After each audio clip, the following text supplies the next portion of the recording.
Susana Jiménez, la diva eterna de Argentina. Durante años, su risa, sus excesos y sus momentos memorables en la televisión la convirtieron en la mujer más emblemática del país. Sin embargo, hoy, con más de 80 años, detrás del brillo y la leyenda, se esconde una historia mucho más sombría. ¿Qué fue lo que realmente arruinó la vida de Susana? ¿Cómo pasó de ser una joven de clase media sin contactos a transformarse en la figura más influyente de la televisión argentina? ¿Y por qué, tras tanto éxito, su existencia ahora está marcada por la soledad y la melancolía? Esta es la biografía no autorizada de Susana Jiménez, la mujer que todos creen conocer, pero que pocos comprenden de verdad. María Susana Jiménez Abert nació en Buenos Aires el 29 de enero de 1944, el mismo día que Oprah Winfrey, aunque una década antes. Ya fuera coincidencia o destino, Susana solía bromear diciendo que su signo zodiacal era el mejor. Hija de María Luisa Sanders, ama de casa, y de Augusto Jiménez Ober, empresario de cosméticos, creció junto a su hermano Jorge en lo que aparentaba ser una típica familia de clase media de los años 40. Pero tras esa fachada, su infancia estuvo lejos de ser tranquila. Sus primeros recuerdos quedaron marcados por las constantes discusiones de sus padres, muchas de las cuales derivaban en violencia física. En más de una ocasión, la pequeña Susana tuvo que intervenir para separarlos. Más adelante, contaría que la mayoría de esos conflictos surgían de las infidelidades de su padre y los ataques de celos de su madre. Los escasos momentos felices llegaban durante los viajes familiares a Altagracia. Como Susana confesó alguna vez, el mar lo cura todo. Llorar en el océano hace que mis lágrimas se sientan insignificantes. Pero la calma fue efímera. Sus padres finalmente se separaron cuando ella todavía era muy pequeña, y la vida no mejoró demasiado después. Con apenas 7 años, su padre la obligó a cortarse el cabello muy corto y la envió al colegio Quilmes, decidido a que siguiera sus rígidas reglas. Aquellos años fueron especialmente difíciles. Lejos de su hogar, rodeada de compañeros fríos y objeto de burlas por no hablar inglés, obligatorio en la escuela. Las noches eran aún más duras, las camas carecían de mantas adecuadas y Susana desarrolló serios problemas respiratorios. Tras 3 años, su padre finalmente la trajo de regreso a casa debido al deterioro de su salud, pero en su hogar nada era igual. Su padre se había vuelto a casar y había formado una nueva familia con 3 hijos más: Patricio, Carolina y Federico. Su madre, por su parte, estaba absorbida cuidando a Jorge, quien enfrentaba dificultades de salud mental. En medio de todo esto, Susana halló refugio en su abuela materna, Cecilia. Ella fue quien la hizo sentirse realmente protegida, enseñándole a tejer, coser y a apreciar las pequeñas alegrías de la vida. No obstante, la figura más influyente fue su abuelo Alberto, con quien solía ir al cine. Juntos pasaban largas tardes en salas como el Palace Blanc o el Palace Royal, viendo hasta 3 películas seguidas. Al regresar a casa, Susana se paraba frente al espejo y se imaginaba como protagonista de aquellas historias que acababa de ver. Su fascinación por el mundo del espectáculo crecía sin parar. Incluso escribía cartas a estrellas de Hollywood y, según ella, recibió respuestas de Elizabeth Taylor y Lana Turner. Fuera cierto o no, Susana prefería creerlo. Aún así, la fama parecía un sueño distante.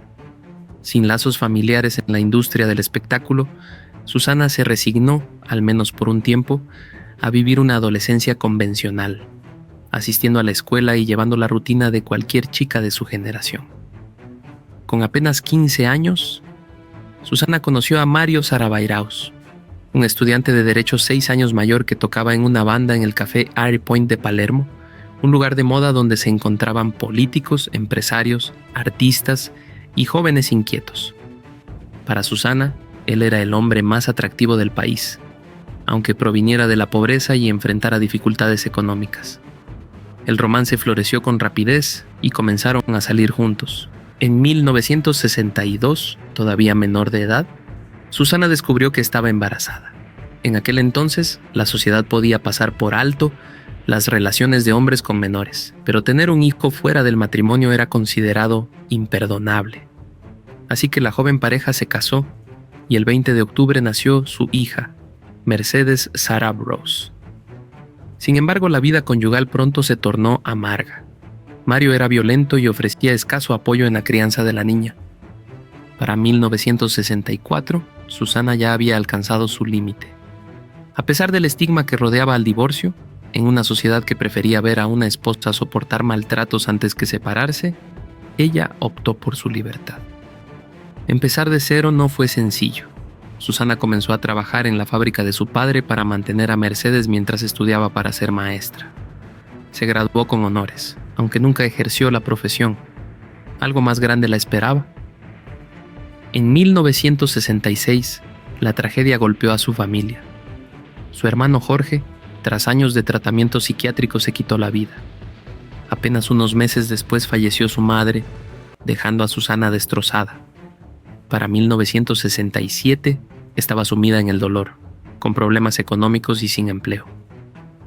Decidida a salir adelante, se postuló para ser azafata y, al mismo tiempo, envió fotos a una agencia de modelos. El destino intervino.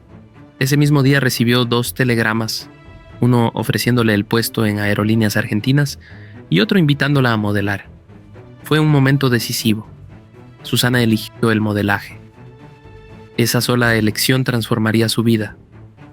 Comenzó a aparecer en anuncios y rápidamente estableció conexiones con productores y fotógrafos.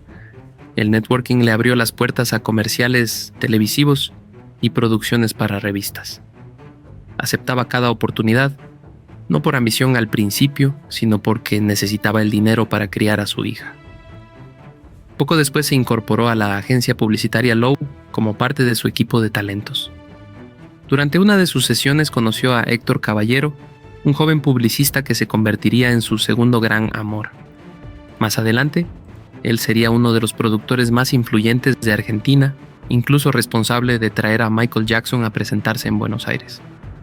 En ese momento, Susana seguía siendo solo una modelo, apenas conocida fuera del mundo publicitario. Pero todo cambió la noche en que asistió a una fiesta organizada por la revista Gente en la legendaria discoteca Mau Mau, el lugar donde toda celebridad debía mostrarse. Entre luces y una multitud de estrellas, el fotógrafo Eduardo Forte la advirtió y le tomó una sola foto que cambiaría su destino. Días después, Susana apareció en la portada de Gente, con un titular que generó sensación. Susana Jiménez arrasó en Mau Mau. La nueva estrella tiene sus secretos y armas. Desde aquella noche, Susana se volvió una presencia habitual en las portadas de la revista y, muy pronto, en 1968, realizó sus primeras apariciones en la pantalla chica. Sus primeros roles fueron pequeños, en películas como En mi casa mando yo, la novela de un joven pobre, y El gran robo. Sin embargo, su nombre no aparecía en los créditos, lo que en esa época equivalía casi a nada. Sin créditos no había forma de demostrar tu trabajo. IMDb no existía, ni mucho menos Internet. Estaba ahí, pero de manera informal. Aún así, continuó insistiendo. Sus siguientes papeles llegaron en Coup de Grâce y Tú me enloqueces un verano, demostrando que la industria comenzaba a reconocer su talento. Pero su verdadero salto aún estaba por venir. En 1969 viajó a Tres Cascadas, Córdoba, para filmar un comercial de televisión del jabón Cadom. A simple vista parecía un trabajo más, pero no era un anuncio cualquiera. Se trataba de un desodorante con un aroma a limón muy llamativo, promocionado con el eslogan que prometía un shock de frescura. El comercial se volvió un fenómeno de la noche a la mañana. Prácticamente todos en Argentina repetían la palabra shock, y todos reconocían el rostro detrás de ella, Susana Jiménez. Con una sola campaña, pasó de ser una modelo en ascenso a un hombre presente en cada hogar. Desde ese momento, Argentina tenía una nueva diva, y su leyenda apenas comenzaba. En 1970, Susana consiguió un papel secundario en la película Los Mochileros, compartiendo escenas con Soledad Silveira y Víctor B., hijo del más enigmático director de cine erótico del país. La película fue un desastre para la crítica, pero Susana no se desanimó. Su verdadero gran salto la esperaba en la televisión. En esa época, las oportunidades para mostrar talento eran limitadas. No existían TikTok, Instagram ni YouTube. Las plataformas eran escasas: televisión, teatro, revistas y radio, siendo la televisión la más codiciada. pero también la más restringida. Solo un canal, una sola línea de distribución y apenas 24 horas de programación al día, según el presupuesto. La competencia era feroz. Aún así, Susana logró abrirse camino. Se convirtió en parte de Matrimonios y algo más, uno de los programas más exitosos de la televisión argentina. El ciclo relataba las historias de familias de distintas clases sociales con un humor agudo y picaresco, algo así como un Married with Children retro. Ese mismo año, su actuación le valió un premio Martín Fierro. Sin embargo, en ese tiempo los críticos valoraban más el teatro que la televisión. Para Susana, la pantalla chica se transformó en la puerta de entrada al escenario, ese lugar con el que siempre había soñado, inspirada por su abuelo. Muy pronto se integró al elenco de la comedia Las mariposas son libres de José Pepe Cibrián. La obra se estrenó en el Teatro Astral y se convirtió en un éxito rotundo, aplaudido tanto por la crítica como por el público. Las entradas se agotaban semanas antes, un logro notable en una época sin internet. Era el equivalente a llenar un Movistar Arena hoy en día. La producción más tarde se trasladó al Teatro Neptuno en Mar del Plata y emprendió una gira de 18 meses. Pero no todo en la vida de Susana giraba alrededor del trabajo. Durante una de sus estancias en Mar del Plata, conoció a Sergio Denis, un joven cantante en ascenso que actuaba en el Hotel Hermitage. Al verlo, quedó cautivada. Fiel a su carácter, Susana no perdió tiempo y concertó un encuentro. Su primer encuentro tuvo lugar entre las rocas de Playa Grande. El romance duró apenas 8 meses, pero ardió con intensidad, tanto que Denis le dedicó la canción La vida es hoy. Incluso tras la ruptura, ambos mantuvieron una relación cordial. Sergio apareció varias veces en su programa y compartieron momentos inolvidables en vivo. En 1974, Susana recibió un llamado de Gerardo Sofovich, director, guionista y productor famoso por generar polémicas en la televisión argentina. Quería que ella protagonizara la revista de oro en el Teatro Astros. Esa oferta lo cambió todo. El espectáculo no solo la unió a Jorge Porcel, su futuro compañero por muchos años, sino que también la introdujo en el mundo del teatro de revista. Al principio Susana dudó. No tenía un verdadero deseo de ser vedette, pero el cheque era demasiado tentador. Finalmente la decisión resultó acertada. La producción fue un éxito total, abriéndole las puertas a innumerables oportunidades, incluidas las interpretaciones dramáticas con las que siempre había soñado. Una de esas oportunidades llegó con la película María o El mar, dirigida por Daniel Tiner, recordado sobre todo por ser esposo de Mirta Legrand. Para Tiner, el proyecto era más que un filme. Quería darle proyección internacional, mostrar a Argentina en el exterior con el rostro de su protagonista como emblema. Para eso necesitaba al menos un nombre conocido a nivel internacional. Ese nombre fue Susana Jiménez. Su compañero de reparto sería nada menos que Carlos Monzón. En ese momento Monzón estaba en la cúspide de su fama, considerado por muchos expertos como el mayor exponente del boxeo argentino y uno de los mejores del mundo. Su primer encuentro tuvo lugar en el Hotel Sheraton. Según testigos, la reacción inicial de Monzón al verla fue despectiva. Esta flaca, el cuerpo huesudo de Susana Jiménez. Pero eso no lo detuvo. En cuestión de segundos le plantó un beso apasionado en los labios. Era parte del guión, sí, pero lo hizo con una intensidad real. Todo esto ocurrió frente al esposo de Susana, quien se encontraba en el set supervisando la producción. Para hacer la situación aún más notable, la propia Susana había invertido dinero para financiar la película. La cinta estaba repleta de escenas eróticas y pronto la ficción comenzó a confundirse con la realidad. Se dice que después de filmar una escena de amor en la isla Maciel, Susana invitó a Monzón a tomar un café en su casa. Desde ese día, la química entre ellos se encendió y la pasión no se detuvo. Según la leyenda, era tan intensa que a menudo continuaban con sus encuentros ardientes, incluso después de que el director gritara «¡Corten!» varias veces. Décadas después, el propio director Hito admitió lo que todos sospechaban. Fue una historia bastante erótica. Tuvimos que filmar escenas fuertes juntos y eso creó un clima favorable. Nos encendimos y no pudimos controlarlo. ¿Y qué pasó con Héctor, el esposo de Susana, en aquel entonces? Poco a poco se fue alejando, desapareciendo de su vida. Primero viajó a París luego a Sevilla y finalmente desapareció del mapa. Con él fuera del cuadro, Susana ya no tenía que regresar corriendo a casa ni mantener las apariencias. Y como la mayoría de las filmaciones eran nocturnas, lo que tenía que ocurrir, ocurrió. Para la esposa de Carlos Monzón, la historia fue muy distinta. Mercedes Beatriz García, residente de Santa Fe, descubrió el romance de su marido, no por rumores, sino impreso en los diarios.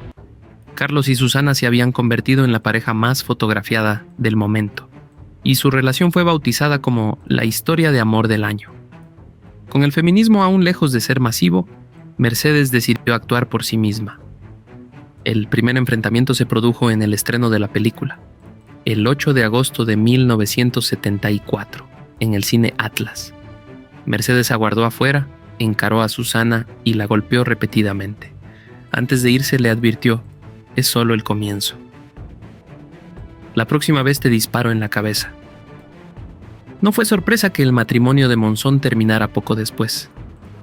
Susana se mudó con Carlos a un departamento en Belgrano, pero la convivencia pronto se volvió complicada. Intentó suavizar las asperezas, incluso contratando un profesor particular para mejorar su cultura general, pero Carlos se burlaba de sus esfuerzos, mofándose en público de sus limitadas habilidades domésticas. No sabe ni hacer un guiso, ni preparar un mate cocido, pero bueno, la aguanto porque usa esas botas de tigre, esos pantalones y perfume importado.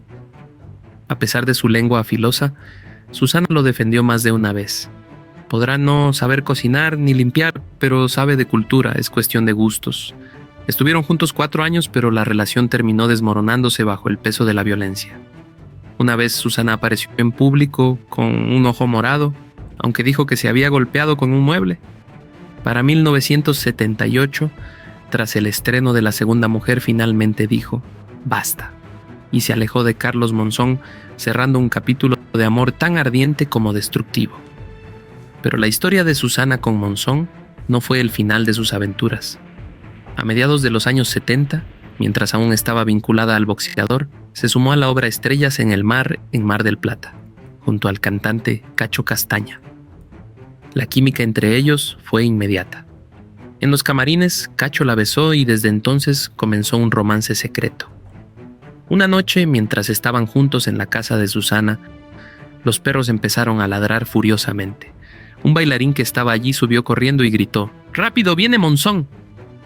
Preso del pánico, Cacho saltó por la ventana, cayó sobre el tanque de gas y luego se metió en el baúl de un auto para escapar. El romance permaneció oculto durante décadas hasta que en 2012 Moria Kazan lo reveló en vivo, en el propio programa de Susana, con Cacho sentado allí al aire. La verdad finalmente salió a la luz. Más tarde Susana admitió con su habitual franqueza: fue el único novio que no me sacó plata. Me hubiera encantado casarme con él. Mientras tanto, su carrera seguía a toda velocidad. Durante los años 70, Susana participó en unas 20 películas de bajo presupuesto, incluidos algunos westerns, que la crítica desestimó, aunque el público los convirtió en éxitos de taquilla. También continuó como vedette en revistas con títulos excéntricos como Astros las estrellas, Astros se comió un tiburón e incluso King Kong. Fue por esa época que comenzó una de las relaciones profesionales más importantes y turbulentas de su vida: su dinámica de amor-odio con Moria Kazan. Las dos divas trabajaban juntas con frecuencia, a veces apoyándose, a veces enfrentándose públicamente. La propia Moria llegó a decir: escuché algo. Susana Jiménez, mujer maravillosa del barrio Parque, casada con varios. Su rivalidad se convirtió en parte de la cultura popular argentina. Ambas también eran habituales en las comedias pícaras producidas por Alberto Olmedo y Jorge Porcel, íconos de la época. Fue durante uno de esos rodajes cuando Susana experimentó una transformación que la marcaría para siempre.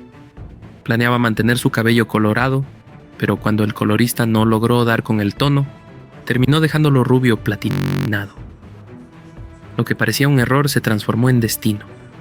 Ese look se volvió su sello personal y sin él, quizá nunca habría abrazado la personalidad atrevida y desmesurada que la definiría.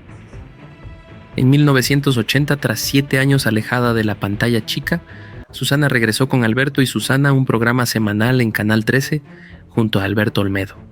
El ciclo sentó las bases de lo que más adelante se convertiría en uno de los pilares fundamentales de su carrera. Los sketches cómicos que el público adoraba. Para entonces, su vida personal también ocupaba los titulares. A comienzos de los años 80, Susana inició un romance polémico con el actor Ricardo Darín. Ella tenía 34 años y él 29. La diferencia de edad les valió el apodo de Mommy y Sugar Baby. Pero el escándalo no se limitaba solo a los años que los separaban. La verdadera controversia radicaba en que Susana conocía a Darín desde que él tenía apenas 15. A pesar de las críticas, la relación duró 9 años. Incluso protagonizaron juntos la obra Sugar, donde Darín conoció a la mujer que se convertiría en su esposa. Cuando se enamoró de ella, la relación con Susana llegó a su fin. Aún así, no hubo resentimientos.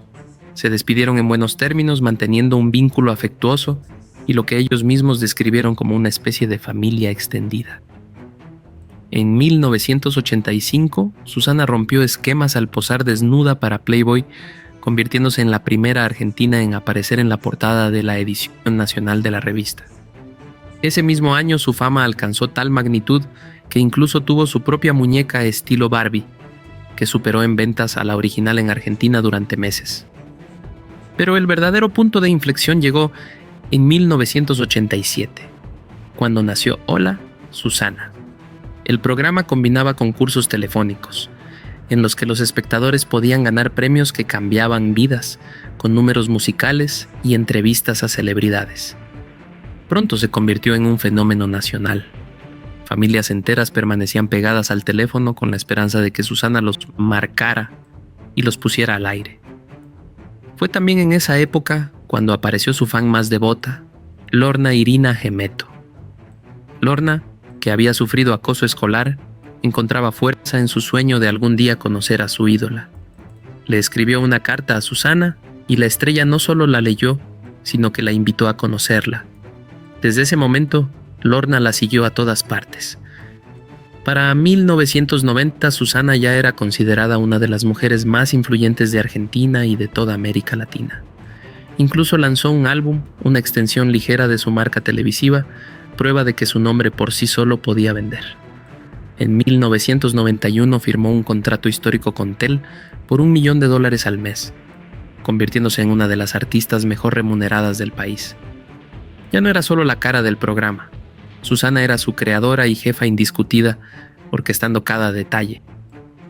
Su rol como entrevistadora ofreció al público momentos inolvidables, como cuando logró reconciliar en vivo a las legendarias actrices Tita Merello y Malvina Pastorino tras años de enemistad. En 1994, Hola, Susana pasó al horario central alcanzando ratings astronómicos de más de 35 puntos, con más de 3,5 millones de espectadores simultáneos. 2 años después ganó el Martín Fierro de Oro y entró en el libro Guinness de los Récords por recibir más de 20 millones de cartas de fans, tantas que le asignaron su propio código postal, 1595. A fines de los 90, una disputa con su productor llevó a que el programa se renombrara simplemente Susana Jiménez, aunque eso apenas importaba. Para entonces, su nombre por sí solo ya garantizaba el éxito. Su vida personal, en cambio, fue más turbulenta. Se casó con el exjugador de polo Humberto Roviralta, pero en febrero de 1998 el matrimonio estalló.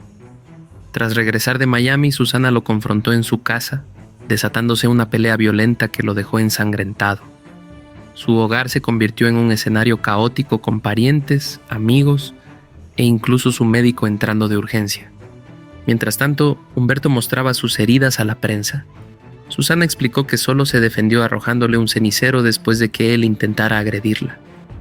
El divorcio se convirtió en uno de los más mediáticos de la historia argentina. Humberto se quedó con $10 millones, aunque Susana siempre insistió en que jamás habló de cifras. Él intentó atacarme. Yo solo me defendí. El episodio la dejó decidida a no casarse nunca más.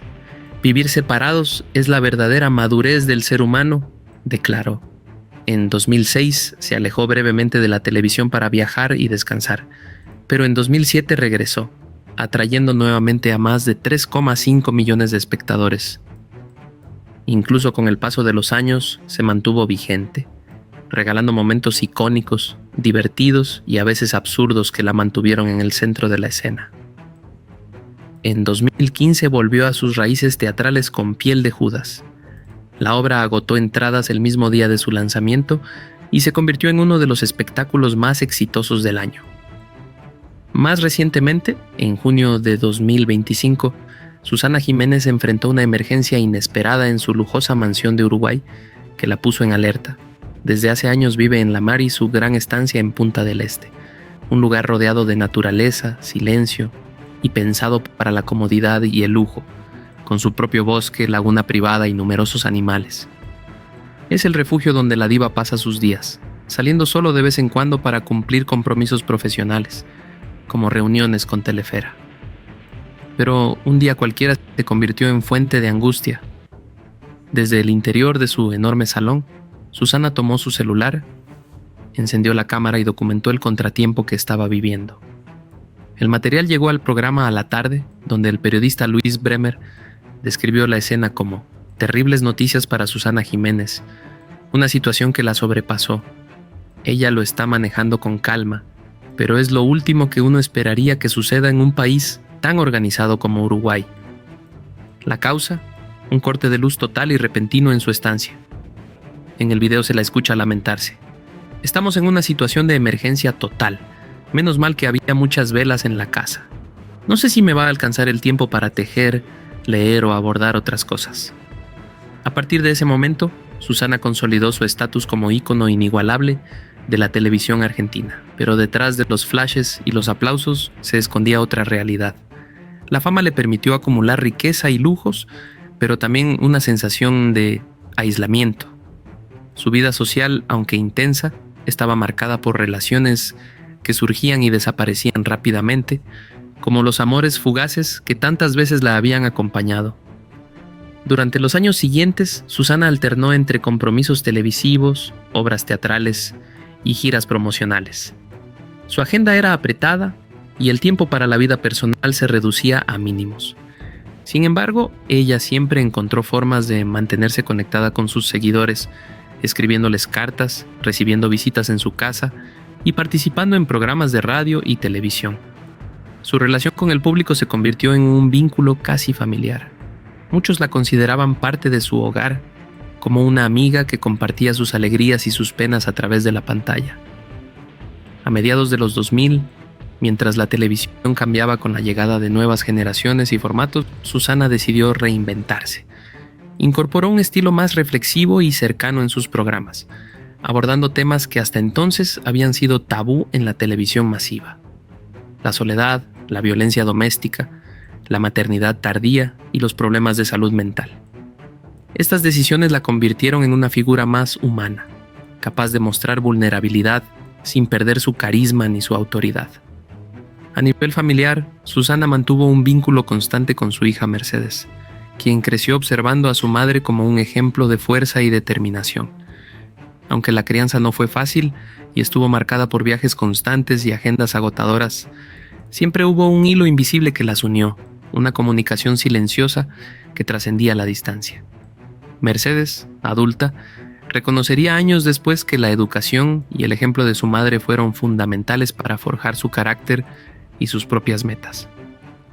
En lo profesional, Susana comenzó a expandir su marca más allá de la televisión. Lanzó líneas de productos de belleza y moda, escribió libros autobiográficos y participó como invitada en programas internacionales. Su nombre se volvió sinónimo de espectáculo y elegancia, pero también de perseverancia y capacidad de reinventarse. Muchos jóvenes de la industria la veían como un referente, una especie de mentora indirecta que demostraba que era posible mantenerse relevante durante décadas en un medio tan cambiante como la televisión. Sin embargo, no todo fue brillo. En la intimidad, Susana enfrentó desafíos inesperados, problemas de salud que la obligaron a reducir el ritmo, pérdidas de seres queridos y el inevitable paso del tiempo, que la confrontaba con la fragilidad humana. A pesar de ello, supo sobreponerse con la misma energía que la había llevado a la cima años atrás. Su estancia en Punta del Este se convirtió en un refugio no solo físico sino emocional, un lugar donde podía reflexionar, escribir y conectar con la naturaleza, alejándose por momentos del ruido mediático que siempre la rodeó. En 2018, Susana sorprendió nuevamente al público al involucrarse en proyectos solidarios.